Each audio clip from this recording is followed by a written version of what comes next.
Jesucristo en el Calvario. En el libro de Efesios, en el capítulo 1 y en el versículo 7, con la ayuda del Señor, en Efesios capítulo 1, versículo 7, quiero continuar la enseñanza acerca de la redención. Estas doctrinas acerca de la cruz del Calvario. Efesios capítulo 1, versículo 7. Y ojalá usted mantenga su Biblia también abierta ahí. Si se levanta polvo, ya sé que no la lee en la semana. Y vamos a dar lectura en esta tarde en el nombre precioso del Señor Jesús. Dice de esta manera: en quien tenemos redención por su sangre, el perdón de pecados según las riquezas de su gracia. Amén y amén. Pueden tomar asiento en esta noche.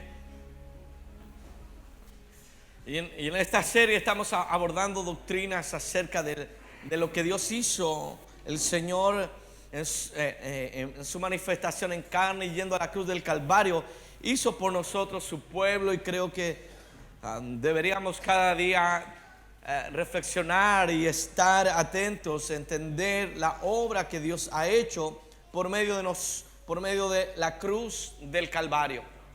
Hermano, hay algunos que piensan que la cruz del Calvario solo es un evento en la vida del creyente, solamente debe estar determinada para aquel momento en que recibe a Cristo, viene a Cristo, se bautiza.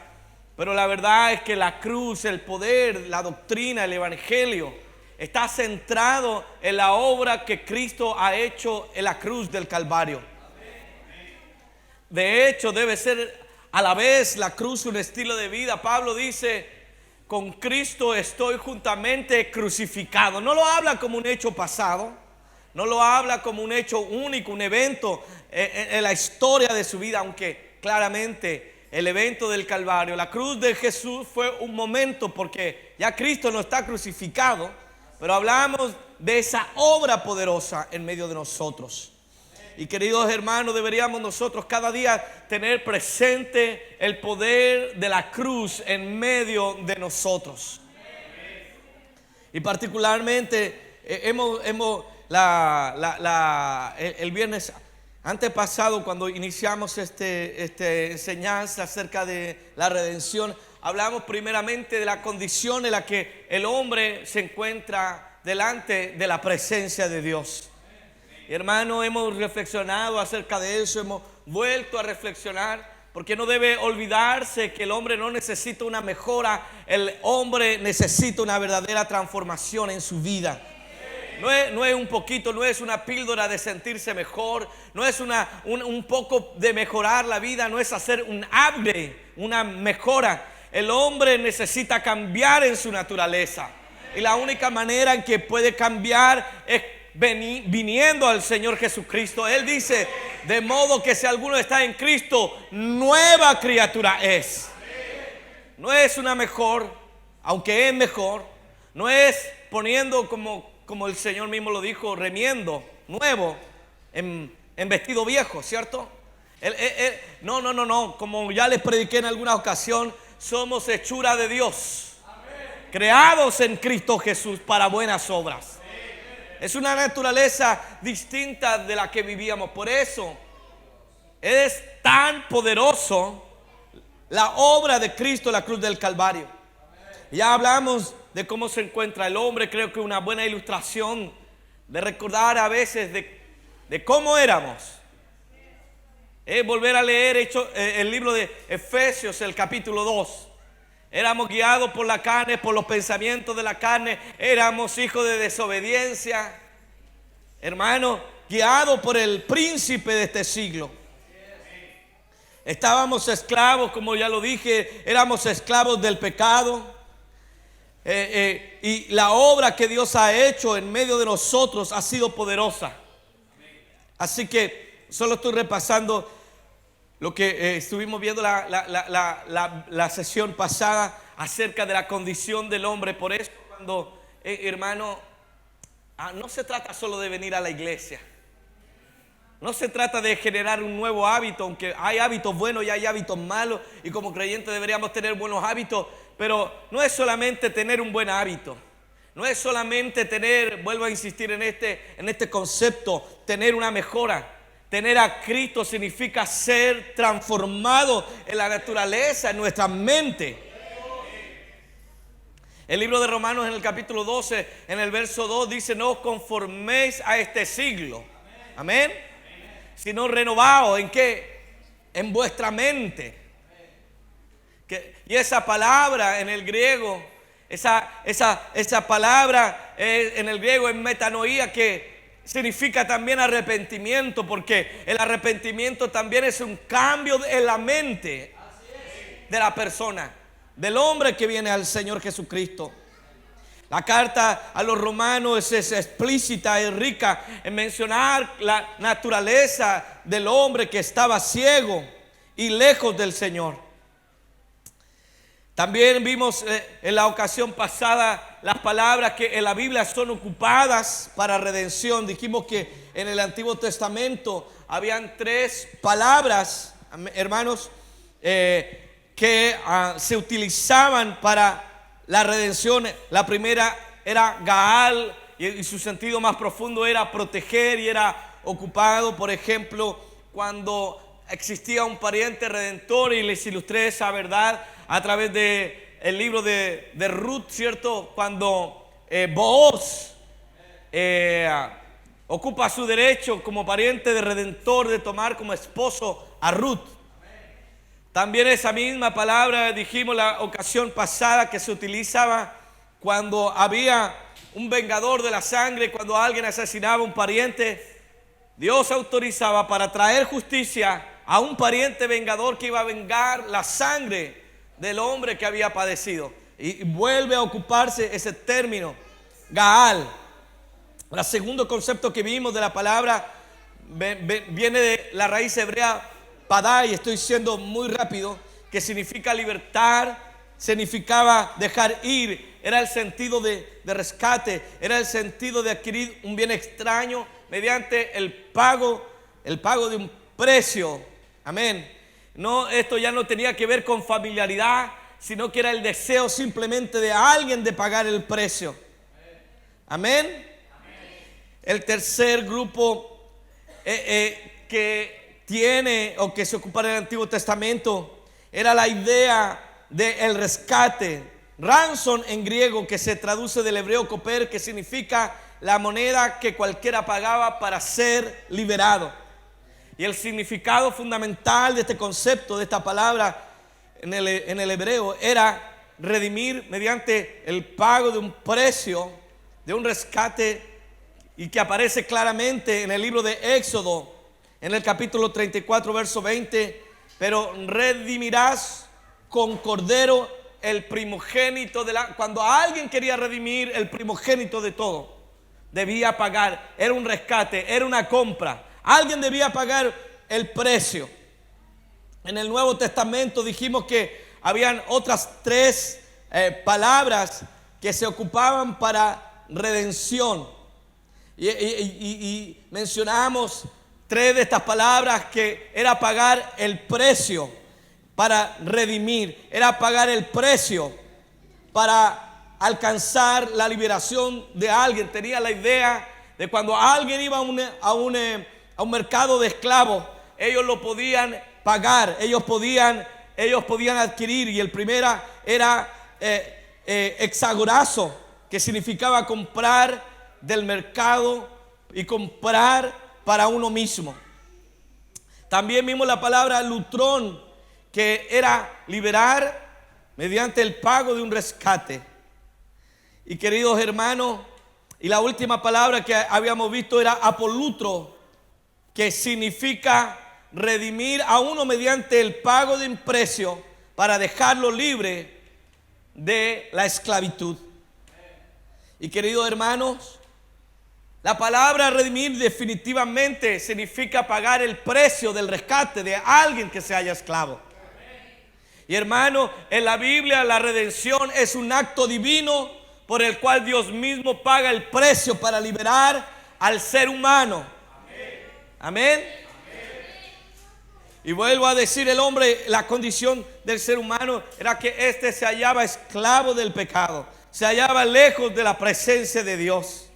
Y hermano, el precio de nuestra libertad, el hecho de que el Señor haya rescatado al hombre, hermano, tuvo un costo elevado delante de la presencia del Señor. La salvación sin duda es por gracia. La salvación no la podemos pagar. La salvación no es un premio que usted gana. La salvación es algo que recibimos sin merecerlo delante de la presencia del Señor. Pero hermano, eso no quiere decir que no tuvo un costo. Eso no quiere decir que no tuvo un precio. Nuestra libertad ha sido pagada por la muerte del Señor Jesucristo. ¿Cuántos dan gloria al Señor en esta hora?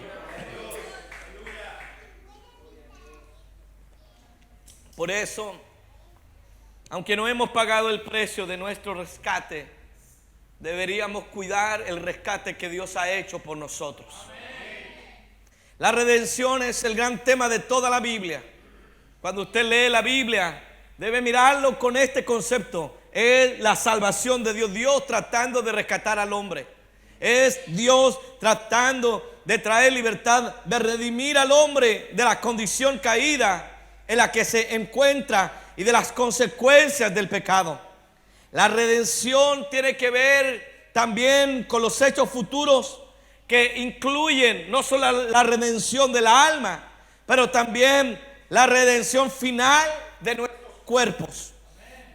En el Evangelio de Lucas, y vaya conmigo ahí por favor, Lucas, en el capítulo 21. Lucas capítulo 21, versículo 28.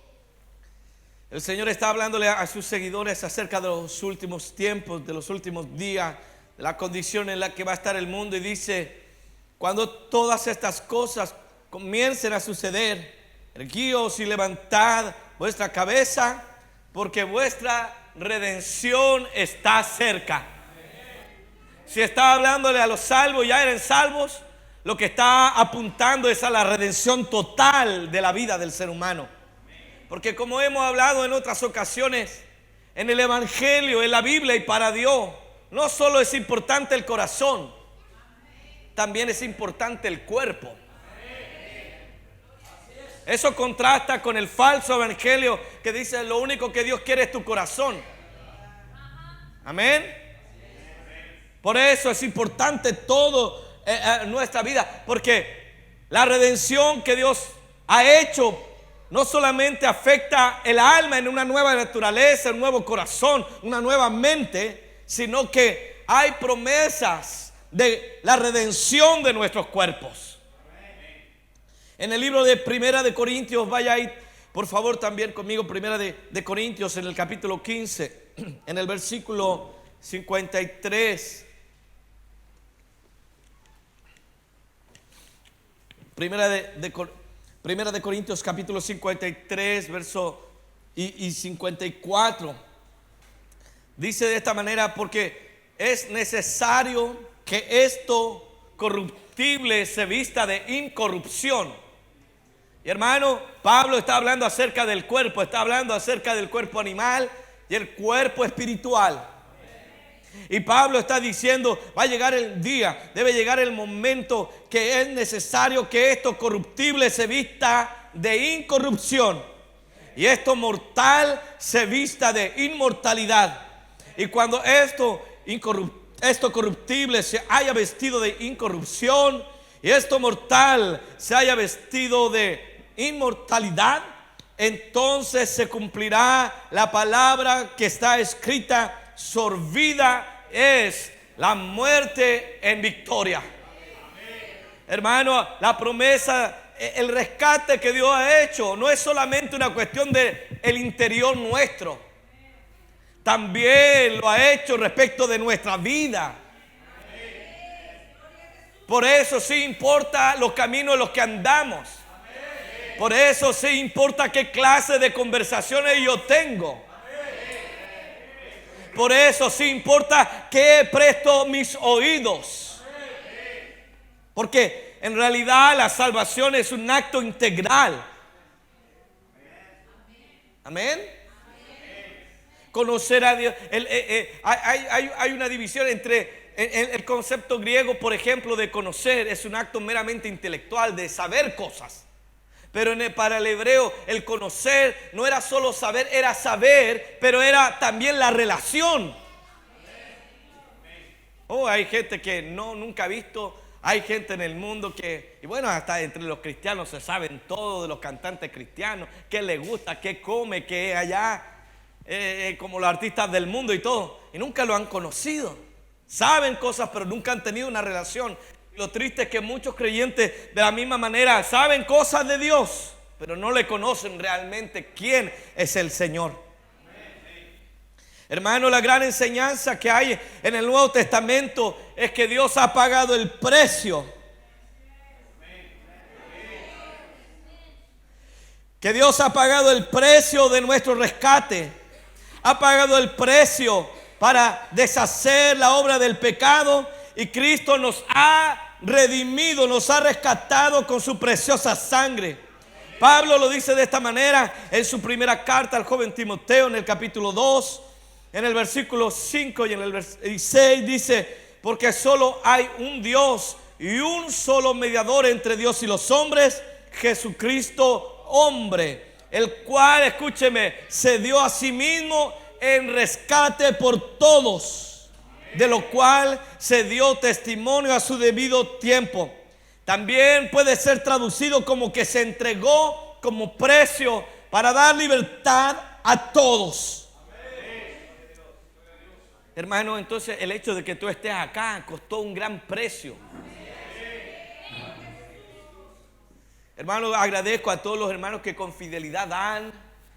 Los domingos animamos a dar para que no solo damos para pagar cuentas, damos para transformar vida. Pero eso es minúsculo frente a lo que Él hizo. Porque podríamos dar todo el dinero y no cambiar a nadie.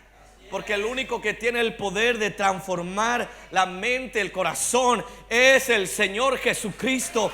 Por eso Pablo dice que no me avergüenzo del Evangelio, porque es poder de Dios para salvación. Pablo enseña que la justicia de Dios nos es otorgada gratuitamente por su gracia. La recibimos porque Dios se hizo carne y se fue y entregó en nuestro lugar. Si usted tiene su Biblia a mano, por favor lea conmigo en el libro de Romanos, en el capítulo 3 y en el versículo 24 y 25.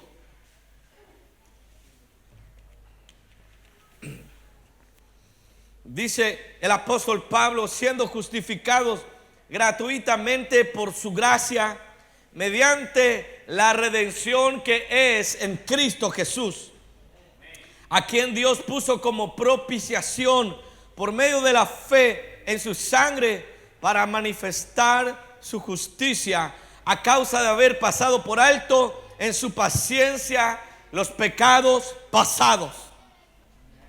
Hermano, somos justificados gratuitamente por su gracia, pero mediante un pago, mediante una redención, mediante que alguien pagara el precio. Y ese precio ha sido Cristo Jesús.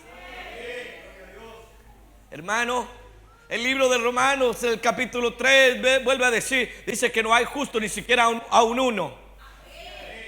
El único justo que ha pisado la tierra ha sido Jesús. El único hombre que no ha sido culpable de pecado fue Jesús. Y precisamente Él fue llevado al Calvario. Por eso cuando usted siente injusticia en la vida, cuando usted hermano, usted diga: oh, qué injusticia y tengo que pagar. Hermano, el único justo que ha pagado inocentemente es Cristo. Generalmente todo lo otro tiene que ver con nuestro pecado. Pero el único justo que ha sufrido injusticia ha sido el que nos ha dado la vida eterna, es el Señor Jesucristo. Cuando hablamos de la muerte de Cristo, hablamos de la redención de nuestras almas. La muerte de Cristo está unida a la redención, porque es Cristo con su muerte que compró nuestra libertad. Él mismo lo dijo en el Evangelio de Marcos, en el capítulo 10 y en el versículo 45, porque el Hijo del Hombre no vino para ser servido, sino vino para servir y para dar su vida en rescate.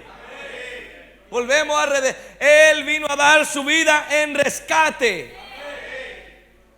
Hermanos, damos gracias de poder estar aquí, pero es que Él nos ha rescatado, es la razón por la que estamos aquí. El Señor se manifestó en carne para ser nuestro redentor. La encarnación significó para el Señor Jesús despojarse temporalmente o entrar en un estado de humillación, dejar su estado de gloria. El libro de Filipenses lo declara de esta manera: el cual, siendo en forma de Dios, no estimó el ser igual a Dios como cosa que aferrarse, sino que se despojó a sí mismo, tomando forma de siervo, hecho semejante a los hombres, y estando en la condición de hombre, se humilló a sí mismo, haciéndose obediente hasta la muerte, y muerte de cruz. Hermano, ¿cuánto dan gloria al Señor por eso? Hermano, cuando las cosas van bien para nosotros, nos volvemos desobedientes. Y cuando van mal, más desobedientes. Pero Jesús fue obediente hasta la muerte y muerte de cruz. Con esto vino a cumplir una de las condiciones: que el que iba a redimir no podía ser acusado de pecado, porque el cordero tenía que ser sin mancha alguna. El cordero tenía que ser perfecto. Por eso el libro de Ezequiel dice que el Señor buscó a un hombre que se pusiera en la brecha y no halló a nadie que se pusiera. No había líder, no había rey, no había sacerdote, no había hombre que pudiera ponerse en la brecha. Pero gloria al Señor Jesucristo, que ahora nosotros hemos tenido un mediador entre Dios y los hombres, y ese es Jesucristo, hombre que vino a tomar el lugar que había en nosotros.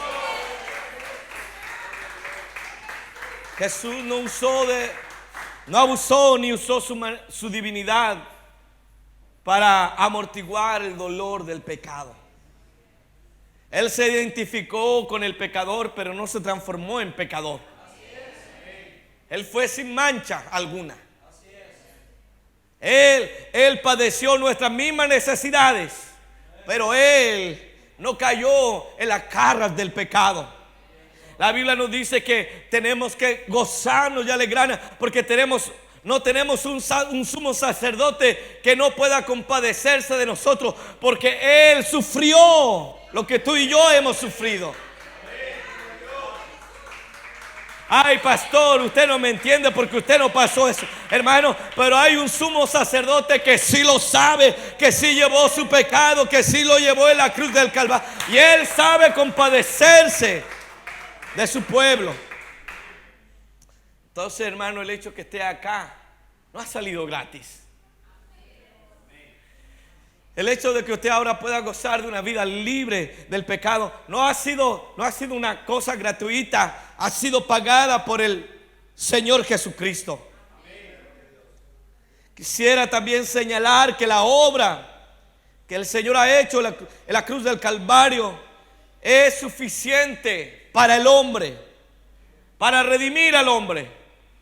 Y este concepto, hermano, hoy en día tiene que ser subrayado, porque en gran parte del cristianismo no está entendiendo la suficiencia de la cruz del Calvario, de la obra que el Señor ha hecho en el Calvario.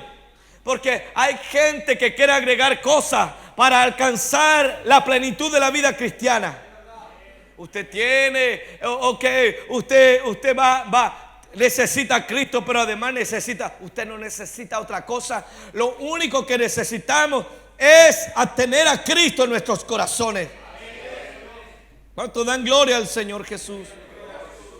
Hay exigencias que Dios nos ha puesto. Ay, hermano, en la cruz del Calvario Dios trajo nuestra paz. Dios nos reconcilió. Dios nos ha sanado de la lepra del pecado. Usted no necesita que otro venga a hacer la obra del Calvario. Es Jesucristo suficiente para la necesidad que hay en nuestra vida. Cristo es suficiente para todo lo que tú necesitas en la vida cristiana. Todo lo que Dios vio que el hombre necesitaba, el hombre ahora lo puede hallar en el Señor Jesucristo. Amén. Por lo tanto, debemos agradecer a Dios la obra que Él ha hecho por nosotros. Si comprendemos esto, el precio que Jesucristo ha pagado por nosotros en la cruz del Calvario, hermano, deberíamos venir cada día a la iglesia con gozo, con alegría. Servir a Dios no debería ser de las cosas pesadas de la vida. Servir a Dios debería ser de las cosas que traen gozo a mi vida. Ahora yo entiendo que la carne se revela a las cosas del Espíritu y hay una batalla. Pero el hombre renovado, el que tiene una mente renovada, el hombre redimido, ama las cosas de Dios. El hombre salvado por la gracia, que ha conocido el perdón de pecado, ama a aquel que ha perdonado sus pecados. El hecho de que usted haya sido redimido por el poder de Cristo en el Calvario tiene una doble implicación sobre la vida cristiana, sobre nosotros, porque hemos sido redimidos de cosas. Hemos sido redimidos de la deuda que usted y yo teníamos con la ley de Dios, porque el pecado puede ser asimilado en la Biblia como una deuda que el hombre tenía con Dios. Por eso en el libro de Isaías el profeta dice: venid luego, dice el Señor, y estemos a cuenta. Si vuestros pecados fueren como la grana, como la nieve, serán emblanquecidos. Y si fueren rojos como el carmesí, vendrán a ser como blanca lana. Aleluya. Hermano, hemos sido redimidos de vivir bajo la ley. Ya no estamos bajo la ley que no podíamos cumplir. Ahora hemos sido hechos libres de la ley del pecado. Por eso el apóstol Pablo dice en el libro de Romanos, en el capítulo 6 y en el versículo 14: porque el pecado no se enseñoreará de vosotros, pues no estáis bajo la ley, sino estáis bajo la gracia. Hermano, usted ya no tiene que andar con la carga del pecado. Usted no está tratando de alcanzar a cumplir la ley con sus méritos, porque el hombre que está en Cristo sabe que Cristo lo ha hecho por él. Hermano, no hay otra religión que traiga tanta paz como el evangelio del Señor Jesucristo. El musulmán está tratando de agradar, incluso se ofrecen, se autoinmolan para ganar el cielo. Por eso la grande batalla en Medio Oriente, porque hombres están dispuestos a dar su vida, porque según ellos las promesas de la vida eterna están en la autoinmolación. Para el hinduista, él está esclavo en el proceso de la reencarnación. Depende de cómo se porta en esta vida, es como va a ser la otra. Si se porta mal en esta vida, la otra va a ser una vida mala. Pero si se porta bien, la otra vida va a ser mejor. Hermano, tú y yo no tenemos que estar esclavos en la capacidad del hombre, de la carne. Tú y yo podemos venir a Cristo y sabemos que en Él tenemos la vida eterna, tenemos la esperanza, tenemos la luz del evangelio.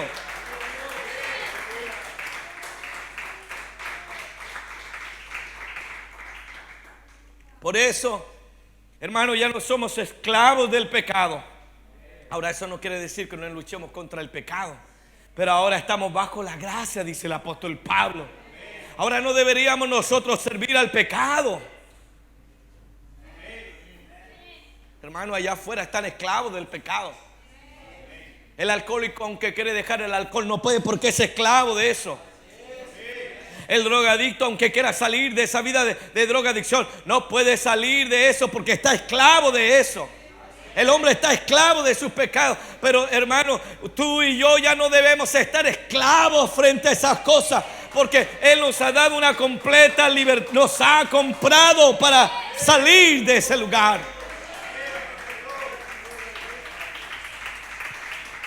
Hemos sido, la implicación de la redención es que hemos sido redimidos de ciertas cosas y hemos sido redimidos para otras cosas.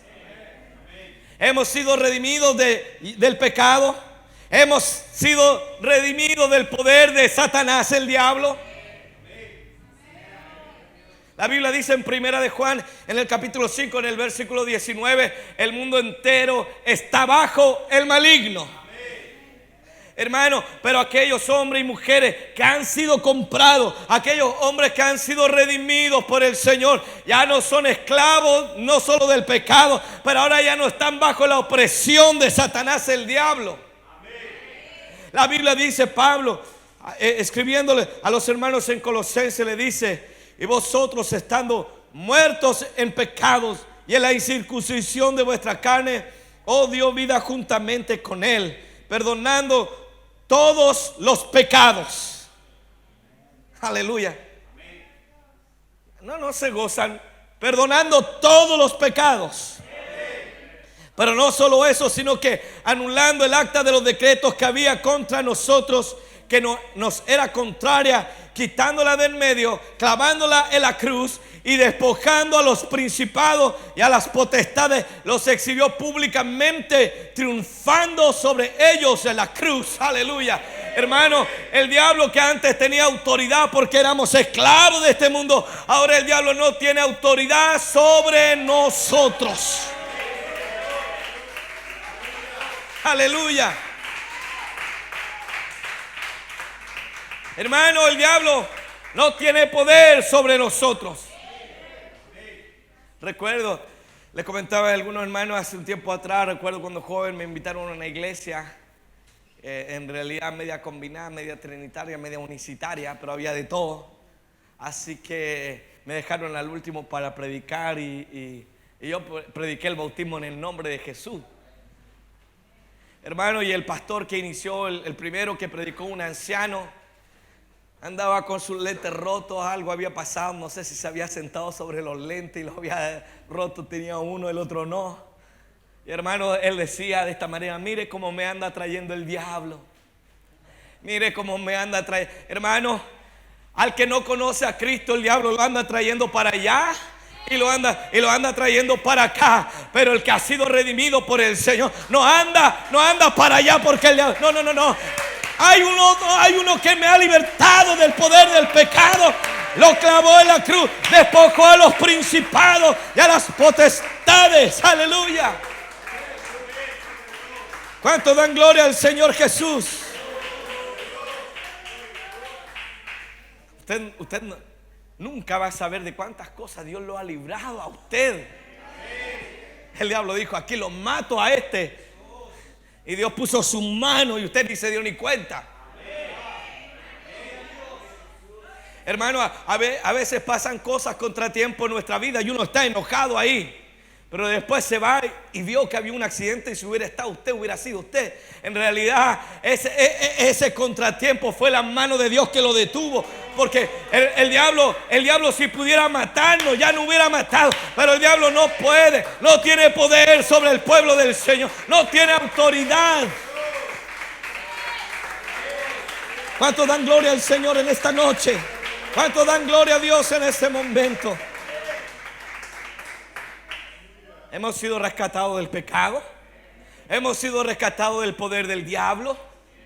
Pero ¿sabes de dónde Dios te ha rescatado también? El Señor te ha rescatado de la vana manera de vivir que tenías antes.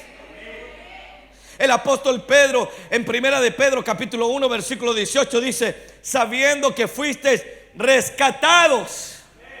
Recuerde la palabra acá, redimidos, ¿no? era rescatado por un precio. Hemos sido rescatados de vuestra vana manera de vivir, la cual recibiste de vuestros padres, no con cosas corruptibles como oro, como plata, sino con la sangre preciosa, aleluya, de Cristo, como un cordero sin mancha. Y hermano, mi vida ya no es una vida perdida, ya no es una vida sin sentido. Ahora mi vida tiene verdadero sentido en Cristo Jesús. Cuando la palabra de Dios, aquí Pedro utiliza la palabra vana, no quiere decir que todo no tenga valor. De hecho, algunas cosas en la vida son valiosas, pero lo que está queriendo decir es que la manera de vivir del hombre lejos de Dios, lejos de Jesucristo, lejos del Evangelio, es una manera vana de vivir, porque no conduce a nada en la vida. De todo esto el Señor a usted lo ha redimido. Lo redimió del pecado, del diablo y de la manera de vivir. Pero ¿para qué fue redimido? Usted fue redimido para vivir en libertad. Hermano, voy a repetir eso. Usted no fue redimido para volverse a ser esclavo del pecado. Usted no fue redimido para volver a la esclavitud. Por eso en el libro de Gálatas Pablo dice: estad pues firmes en la fe en la libertad en la que Cristo nos hizo libres, y no estéis otra vez sujetos al yugo de esclavitud. Hermanos, el mundo piensa que vivir en libertad es vivir en el pecado, hacer lo que yo quiero. Hermanos, ellos no hacen lo que quieren, ellos hacen lo que el diablo desea de su vida. Pero tú y yo fuimos comprados para vivir libres del poder del pecado. Pero lo que implica es que yo no puedo vivir de cualquier manera. Amén. ¿Para qué Cristo murió? Para que yo viviera en esa libertad que está en Cristo Jesús. No es la libertad del mundo, que no quiero someterme a nada, sino la libertad que la palabra de Dios nos entrega. Hermano, hemos sido redimidos para tener comunión con el Señor. Antes, cuando tú y yo éramos esclavos del pecado, nos era imposible tener verdadera comunión con Dios por causa del pecado y de nuestras rebeliones.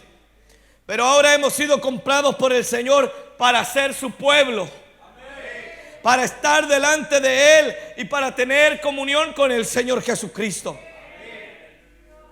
Y aquí, queridos hermanos, llega una responsabilidad para nosotros, porque ¿estoy yo buscando al Señor? ¿Estoy viviendo mi vida delante del Señor? Mira lo que el apóstol Pablo le escribe a los hermanos en Corintios. Le dice: no os unáis en yugo desigual con los incrédulos, porque ¿qué compañerismo tiene la justicia con la injusticia? ¿Y qué comunión la luz con las tinieblas? ¿Y qué concordia Cristo con Belial? ¿O qué parte del creyente con el incrédulo? ¿Y qué acuerdo hay entre el templo de Dios y los ídolos? Porque vosotros sois templo del Dios viviente. ¿Cuánto dan gloria al Señor? Hermano, Pablo está diciendo que somos templos porque Dios no tiene templos para tenerlos vacíos.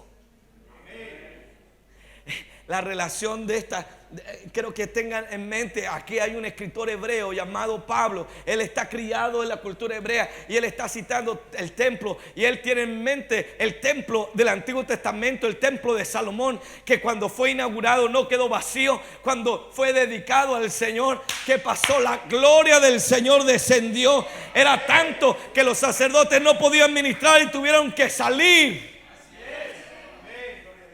Por eso Pablo está hablando de comunión. Vosotros sois el lugar donde Dios quiere estar, el lugar donde Dios quiere habitar, el lugar donde Dios quiere residir. Por eso dice que somos templo del Espíritu Santo. Aleluya. Y el Señor dice: vosotros sois templo del Dios viviente. Como Dios dijo: habitaré. Hermano, usted no tiene un Dios pequeñito dentro de usted. Hermano, este es el misterio, que el Dios que no puede ser contenido por el cielo. La Biblia dice que el cielo es su trono y la tierra es estrado de ha hecho morada en nuestros corazones. Aleluya.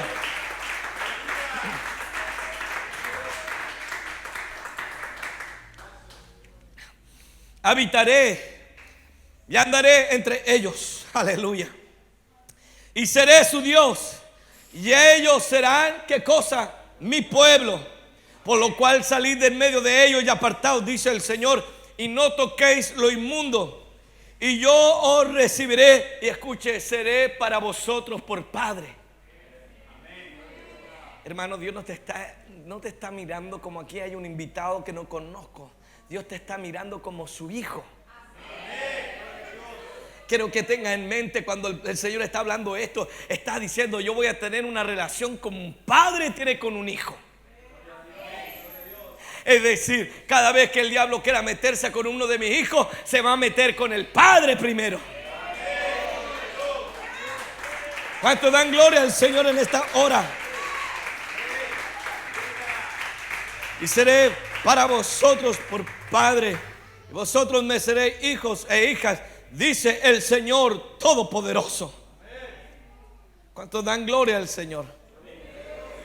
Quiero terminar en esta hora, y Josué, si ya me vienes a acompañar.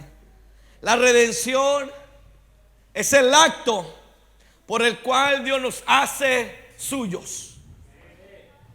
Entonces, querido hermano, tú no eres una persona cualquiera. Somos esclavos del Señor Jesucristo. Ay, pero ¿cómo? Él me compró. Él no solo me eligió, Él me compró, Él pagó el precio de mi vida. Por eso, hermano, no es tan sencillo esa confesión que los trinitarios dicen: ay, si yo confieso al Señor ya soy salvo. No es tan sencillo. Porque, hermano, confesar a Jesús como Señor tiene profundas implicaciones. Cuando Pablo está hablando en Romanos capítulo 10 en el verso 9, y dice que si confesares con tu boca que Jesús es el Señor y creyeres en tu corazón que Dios le levantó de los muertos, serás salvo. Eso, hermano, es más profundo. Lo que está reconociendo es que ha sido comprado. Si alguien está llamando Señor, porque, hermano, entiéndanme, volvamos 2000 años atrás, cuando se escribió el Nuevo Testamento. La palabra Señor no se ocupaba como se ocupa ahora. Ah, pase Señor. A veces jugamos con Iker y me dice: sí, Señor. Dígame, Señor, ¿qué necesita? Ahora significa como un símbolo de buena educación, de respeto. Está comiendo un Señor, Señor. Pero en la época que se escribió el Antiguo Testamento, la palabra Señor era un título. De hecho, el César quería ser confesado como el Señor, Kyrios. Por lo tanto, queridos hermanos, cuando alguien está hablando, si confesares con tu boca que Jesús es el Señor, está confesándolo como su dueño. Entonces, si Jesucristo nuestro Señor, tú y yo somos esclavos de Cristo. Y hay cosas, por lo menos 4 cosas. Si Jesucristo nos ha comprado, lo que quiere decir que tú y yo somos propiedad exclusiva de Dios. ¿Alguien me está entendiendo en esta hora? Hermano, una de las maneras como Cristo mira a su pueblo es como la novia. ¿Sí? Y quiero decirte que Jesucristo no le agrada cuando su novia es infiel. Él no tiene una novia que anda aquí y anda allá. Él tiene una novia exclusiva para él. En 1 Corintios 6 dice: ¿o ignoráis que vuestro cuerpo es el templo del Espíritu Santo, el cual está en vosotros, el cual tenéis de Dios, y que no sois vuestros? Hermano, escúchame, no sois vuestros. Hermano, ni siquiera te perteneces. Si tú entiendes la doctrina de la redención, que Cristo te compró en el Calvario, vas a entender que tu vida no es tuya, ni tus hijos son tuyos. Vas a entender que ni tu matrimonio es tuyo, es de Él. Porque dice: no soy vuestro, porque habéis sido comprados por precio. Hermano, y como Pablo dice, porque habéis sido comprados por precio, glorificad pues a Dios en vuestro cuerpo y en vuestro espíritu, los cuales son de Dios. Por eso, hermano, este cuerpo no puede estar siendo usado para el pecado y venir a la iglesia a servir a Dios el domingo. ¿Están aquí conmigo? Este cuerpo no puede estar prestándose para agradar al mundo y el domingo venir aquí a agradar a Dios. Hermano, tú perteneces al Señor Jesucristo. No somos dueños de nuestro destino, no somos los capitanes de nuestras almas, sino que somos propiedad exclusiva del Señor Jesucristo. La primera implicación de un esclavo es que tiene un dueño, una propiedad exclusiva, es Cristo. ¿Recuerdas a Santiago decir que Él nos anhela celosamente? La segunda implicación es que un esclavo debe completa sumisión a su Señor. Santiago 4:7 dice: someteos pues a Dios. Hermano, el esclavo no anda cuestionando a su Señor. ¿Están aquí? Yo sé que deliberadamente es muy raro que un cristiano trate de cuestionar a Dios, pero cuando está en problemas, cuando vienen cosas que no entiende, cuando vienen situaciones que usted no está comprendiendo en la vida, empezamos a cuestionar a Dios. ¿Por qué a mí? Hermano, lo único que tienes que saber es que eres propiedad de Dios y Él no te va a perder. Él no te va a dejar solo. Por eso la Biblia dice: aunque pases por el agua, aleluya, el agua no te va a inundar. Aunque pases por el fuego, el fuego no te va a quemar.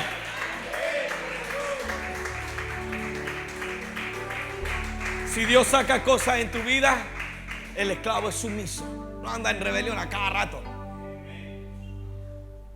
No me malentienda, pero los esclavos no hacen sindicatos para levantarse contra su amo. Protesta, no. Él sabe que ha sido comprado, le pertenece. Nuestra voluntad debe sujetarse al Señor. ¿Están aquí conmigo esta noche? El esclavo no ora, no hace plan y después le dice: Señor, yo quiero hacer esto en la vida, yo quiero acá, yo quiero allá. No, el esclavo le dice: Señor, ¿cuál es tu voluntad para mí? El esclavo no hace planes para sus hijos. El esclavo: Dios, cumple tu voluntad en la vida de mis hijos, Señor. Aleluya. Como en la oración que Cristo enseñó a sus discípulos, Él les enseña a orar y les dice: venga tu reino y hágase tu voluntad como en el cielo, así en la tierra. Hermano, el esclavo no está tratando de ahí quebrar la voluntad de su amo, de su Señor. Dios quiere esto, pero usted quiere esto. Dios le está mostrando acá y usted sigue. Hermano, el esclavo tiene sumisión a su Señor. Tercera característica: el esclavo tiene devoción completa por su Señor. Hermano, tú no has sido comprado para servir a dos señores. Usted no fue comprado para el Señor para que sirva a Dios con sus labios, pero su corazón esté allá afuera en el mundo. Dios debe ser la principal prioridad en la vida del que ha sido comprado por la sangre de Cristo. Dios no es una de las tantas cosas que yo hago en la vida. Dios lo debe ser todo en mi vida.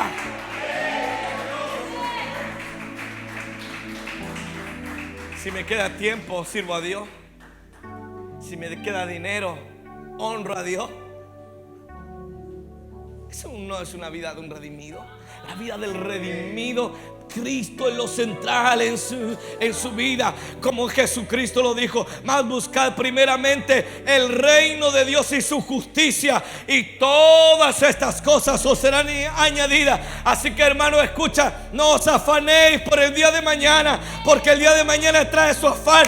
Basta cada día su propia. Hermano, Él va a cuidar de ti mañana. Él va a cuidar de ti pasado mañana. Él va a cuidar de tu...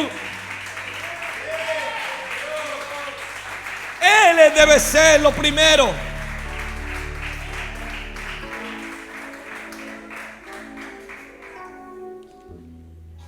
Y por último, no intento acabar con el tema, pues podríamos seguir. Pero por último, otra característica de un hombre que ha sido redimido es que es un hombre que depende completamente de Dios. El redimido, el hombre o la mujer que ha sido comprada por Dios, depende del Señor. No está buscando en el mundo, no está buscando en las personas, no está buscando en su interior lo que Dios le puede dar. El redimido es un hombre que espera a Dios. El redimido es un hombre que no busca fuera de Dios la respuesta.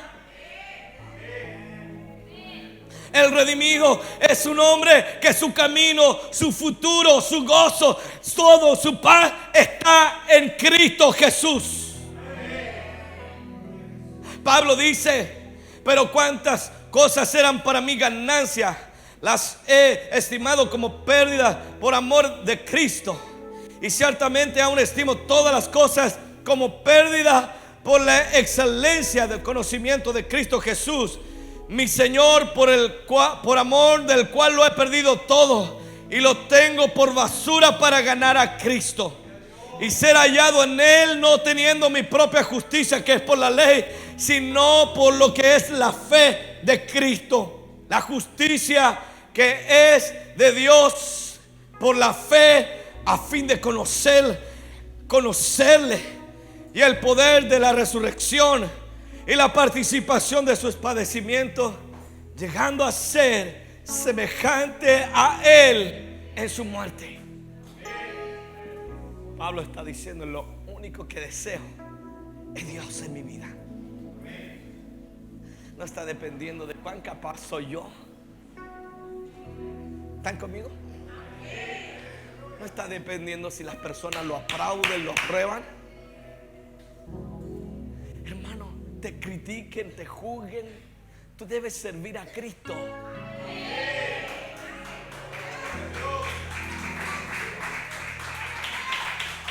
Hermano, la gente te ignore, no te dé lugar en su vida. Usted debe seguir a Cristo, porque usted ha sido comprado por precio de sangre. Creo que se ponga en pie en esta noche.